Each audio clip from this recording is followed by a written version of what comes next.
Good afternoon, I am Precious Mzea Sakaleji. Welcome to Camnet TV Midday News. The headlines.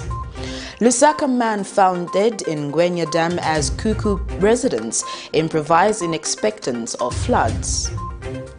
State House denies plotting the arrest of former government officials.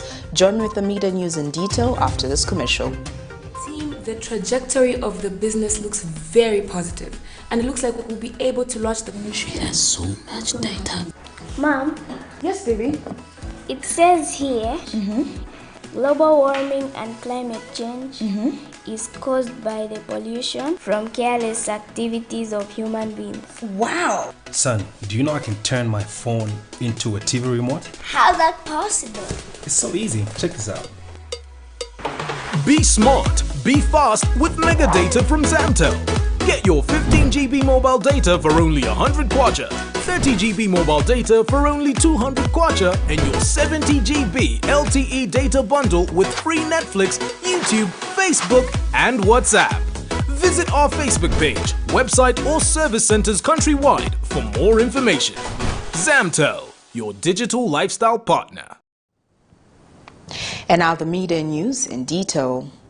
The Zambian government has collected a total of 6,303,000,000 kwacha in toll fees from 2016 August 2021 through the National Road Fund Agency. Finance Minister Dr. Stumbeko Msokotwane explains that despite the toll fees being meant for road development, it is not adequate to respond to sector challenges that the country is facing. Dr. Msokotwane has also stated that paying contractors that worked on the road has become difficult because the previous administration did not consider how much money they had in treasuries before engaging contractors. The minister informed Parliament during questions for oral answers session yesterday morning that the Katuba Toll Plaza recorded the highest amount of the fees collected. Madam Speaker, regarding question number B, or part B of the question, the toll plaza which has collected the highest amount since 2016 is the Katuba Toll Plaza, Katuba Toll Plaza. And Madam Speaker, under C, as of August 2021, there was no toll station under construction in the country. The body of a man identified as Joseph Mlenga, aged 50, of Kapoche area, was discovered floating in NGWENYA Dam of KUKU Mrs. compound in LUSAKA Friday morning by residents. Police say the man was last seen on the 4th of November 2021 at around 16:30 hours in a drunken state near NGWENYA Dam. Police spokesperson Ray Hamonga says they visited the scene and found the dead body floating in NGWENYA Dam, and with the help of the fire brigade, the body was retrieved around 10:30 hours. Meanwhile, according to the residents, the body was spotted at around 10 hours in the morning by a group of people who went to fetch water from the same dam. They have since reminded authorities to put up a fence, adding that attempts to address issues surrounding the dam have not come to fruition.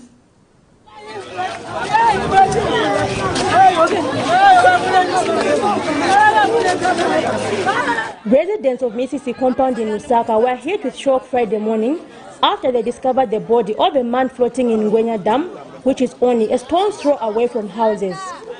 The dam has been in the news for many years now, as various bodies have been found here, both young and old, and residents have expressed fear for their lives. They state that the said body was discovered around 10 hours Friday morning by some people who went to fetch water from the dam, as it is used for various activities, including washing of clothes.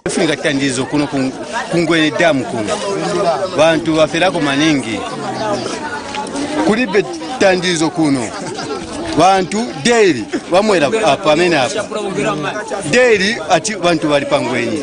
They have expressed concern that despite various promises that the dam will be fenced off, nothing has been done to date.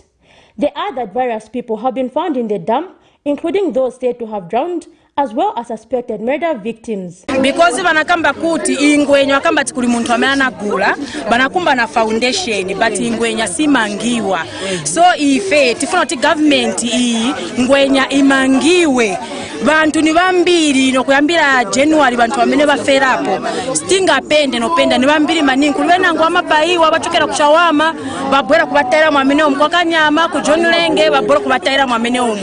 So ife tipemba kuli government yanganepo pali ichi chingwenya ngati nikumanga offense bamange offense baikena banchito akutoka zichironda ichi tamati tifuna okambirapo mavuto ya chiramu banamba kudala tizamanga kali ma president yangati amene achokapo siachitapo volongoso pali ingwenya hii bantu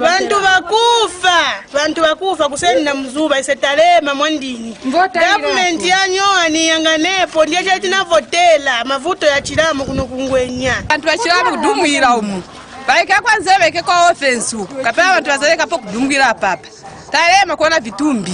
Fire rescue services in the company of the Lusaka City Council LCC were on hand to retrieve the body.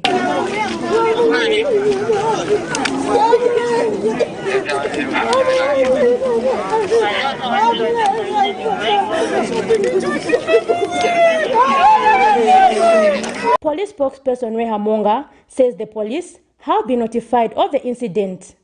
The body has since been deposited in the University Teaching Hospital UTH awaiting postmortem, and investigations into the matter have been launched. Zipora Mshala, Camnet News, Lusaka. Innovators exhibiting at the National Technology and Innovation Fair have demonstrated that Zambia has the capacity to engineer innovations that can transform the Zambian economy. Speaking to Camnet News, engineer Enoch Mwanza has engineered an electric-powered engine that can be used to replace the fuel-powered engines and enable the vehicle to move normally. And a computer science graduate has invented an electric toilet that allows a toilet to perform the functions that are performed manually, such as sanitizing and detecting the amount of water available in the cistern. The National Technology and Innovation Fair being held in Lusaka has demonstrated that Zambia is full of innovators whose innovations have the capacity to transform the country. The Camnet TV crew took time to speak to some of the interesting innovators, which, if well supported, can make Zambia become the preferred destination for innovations. We came up with a conversion system where we're converting from fuel-powered vehicles to electric-powered vehicles. So what we have here is a prototype of the whole system, how it works. From the battery power source, we convert it to AC, and the AC is the one that drives the motor.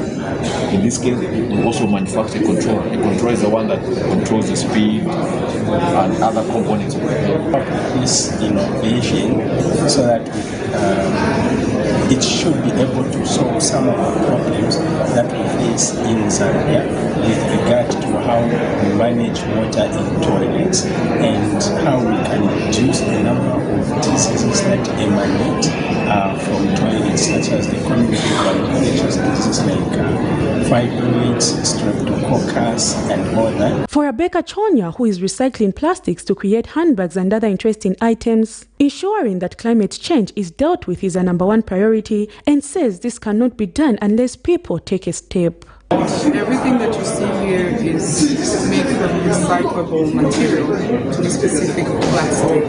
So majorly we just sort out garbage and household plastic and we turn them into what you see here. So it's called basically our mission statement is unapologetic trash turned treasure. While the innovations are a marvel, the innovators are faced with various challenges in actualizing their innovations, among them lack of resources and support.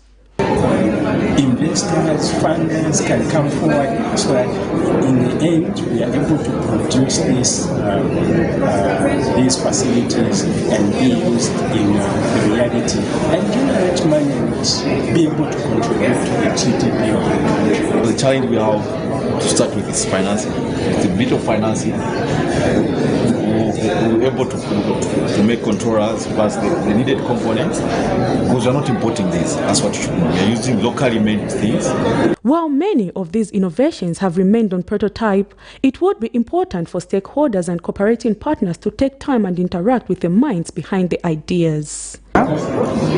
Whenever somebody wants to start up a business, it's a hassle. It's a serious hassle. Why? Because every institution that lends money that you're going to go to, they're going to want you to have some sort of collateral. When you're a young person like me, you don't have a home, you don't have property, but you have a dream. It's impossible for you to get started because every lending institution also has massive interests that you can't even be able to pay back, even if you used your life. You understand? With the new Dawn government now introducing the Ministry of Science and Technology as well as Ministry of Small and Medium Enterprise, supporting such innovations will help solve many society challenges. Prudence Chota, reporting for Camnet TV News. In other news, a State House has refuted allegations suggesting that it orchestrated the recent arrest of people that served in the previous government. Speaking when he addressed the media Friday, Special Assistant to the President for Press and Public Relations, NGWENYA, says President Hakainde Hichilema has made it clear that law enforcement agencies will operate independently and without interference from the government. Mr. Bwalya said the new administration has since allowed the law enforcement agencies to carry out their duties professionally.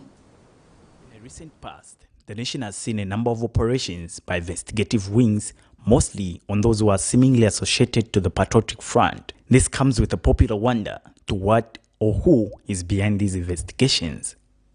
On Friday, November 5th, 2021, State House has refuted allegations suggesting that it orchestrated the recent arrest of people that served in the previous government.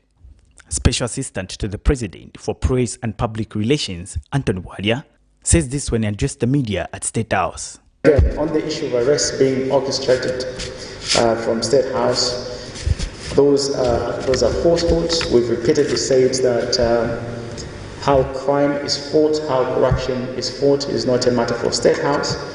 We have independent law enforcement institutions in the SEC and the police who have a constitutional mandate to fulfill their various legislative obligations.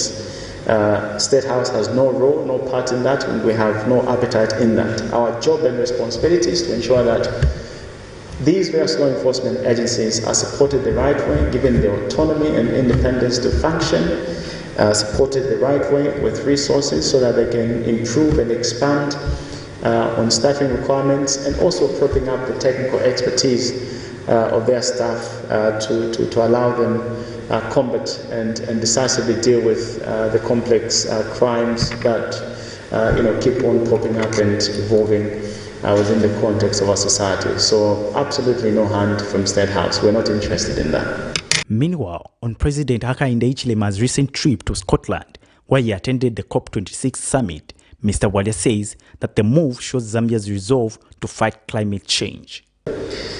Now, it's also important for us to note that climate change tends to have a consequence on the food security status of our people, because it also has a tendency of increasingly impacting on food prices, and therefore exacerbating the food security situation for our people. Now, we also want to note that President Hichilema, as a democratically elected leader, who now is increasingly earning his respect on the global leadership stage, is ideally placed to fight for the interest of not just the Zambian people, but also those of our colleagues across the continent. And this is exactly what he has been doing.